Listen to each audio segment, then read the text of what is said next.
Alright, so I thought for right now, I wanted to, so let's hide this. Our sequencer, the buttons, I wanted to make sure that it's easy to add and remove buttons, and also to switch between modes between using the sequencer and this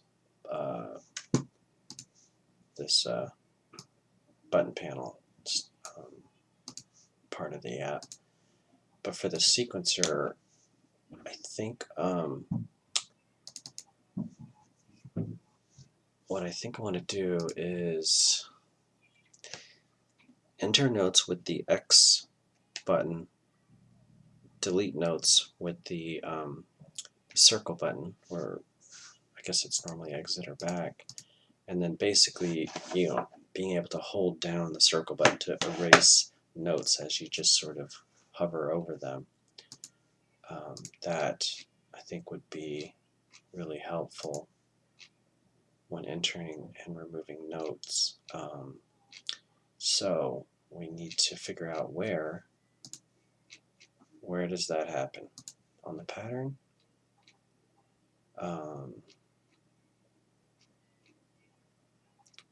I see so this is to play. Let's see, is it in here? Well, I get one easy way to sort of figure it out is just to go to this class, and it's going to be this kick button. So let's find all references for this, and let's see. All right, kick. So note button pressed. Oh, this is kind of a weird way to do it. Okay, yeah, this makes sense, but actually, yeah, this is not very cool. It's a little bit confusing. But we have note button, left D-pad, right D-pad. I just want to put in here erase button pressed, and then this is not cool at all. A little bit confusing. I guess that's one of the things about working on projects. This is a different project that I'm working on. I think what is the circle? Yeah, it's hard to kind of remember. Yeah, what is the circle? Rewired. Let's gotta look at this. Check out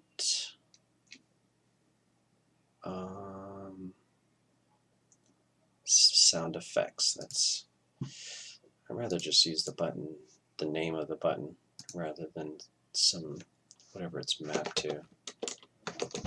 At least for this, it would just be so much easier. The same button's going to be used for many different things, and although we could create different like categories, totally could have different categories and get into it, but I'm a little bit lazy.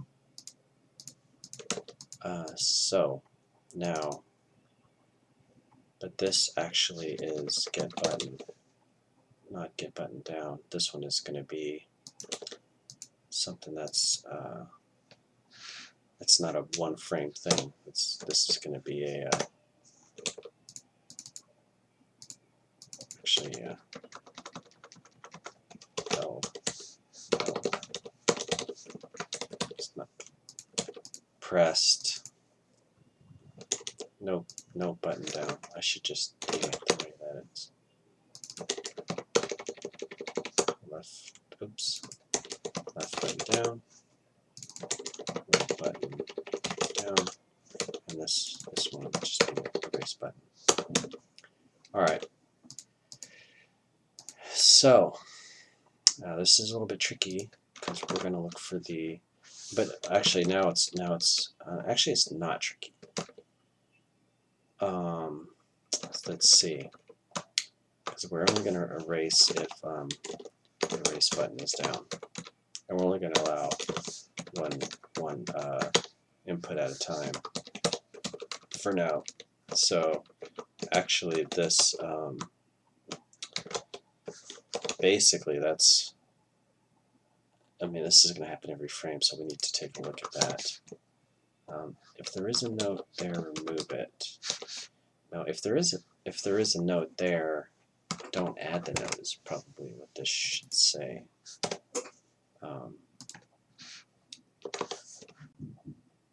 Oh, it's right here. Find note.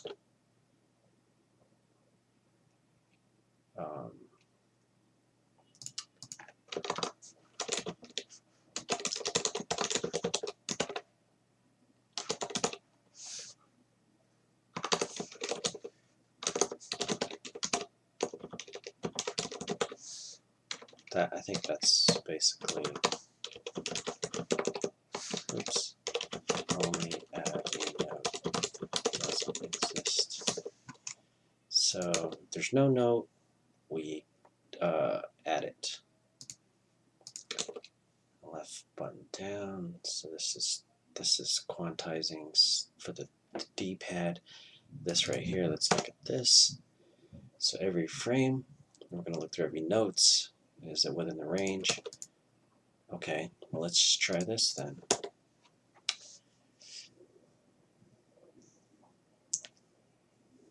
Deleting notes in bulk. Alright, let's make sure we can see our console error pause. Alright, let's see what happens.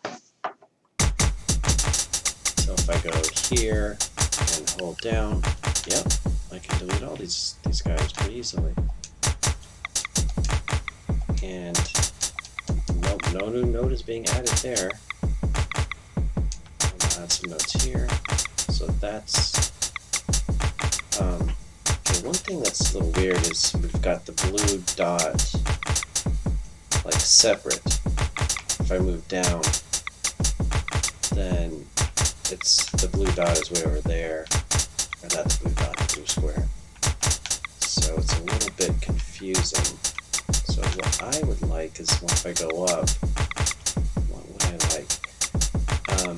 I'd like to, I feel like keep the blue square where it's at, but you sort of hide it from all other tracks. So if the blue square was right here, I move up, the blue square would be there and it would disappear. So actually, I think what we want is, and where we want to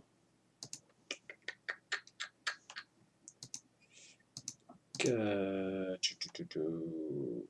want to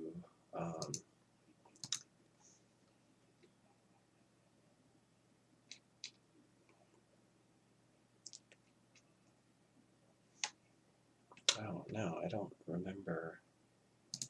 I'm not remembering any of this. So no. Notes parent. Okay. Oh. I think it's starting to come back. So then the down here we have the cursor. So the cursor, if we disable this cursor, yeah, so this is the cursor. So what we need is, so sample row, these don't have any components on it, measure, sequencer, so the cursor right here, this rect transform stuff. So what we need is a handle on a canvas group. So with these guys, we'll add a canvas group, and this will allow us to easily, if you could see it, fade these guys in and out easily. And we just need to make sure that our sample rows here, that we have a handle on this. So we call it let's go here. So they're called sequencer sample rows. So here we're going to have a public canvas group and cursor canvas group. So put that right there. And now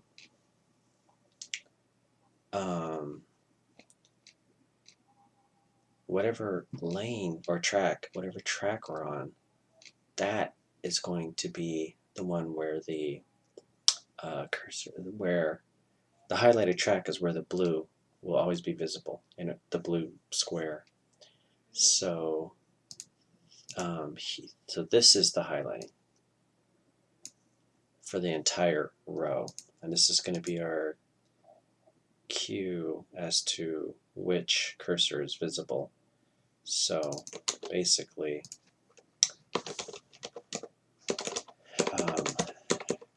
cursor canvas group alpha equals 0. Alright, let's see if we can make the highlight. Well, actually, let's change the effect here. I like that. Let's make the hi-hat a bit softer.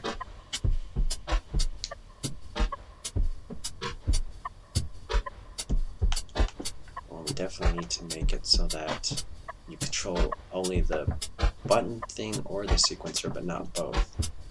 And let's delete all the hi-hats.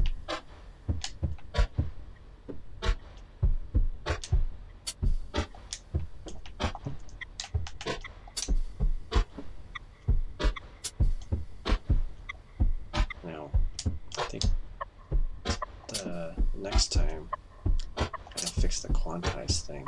It's not quite working. Alright, let's make the kick.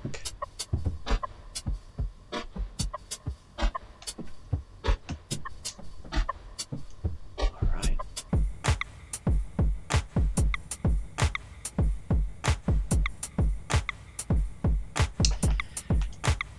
Cool.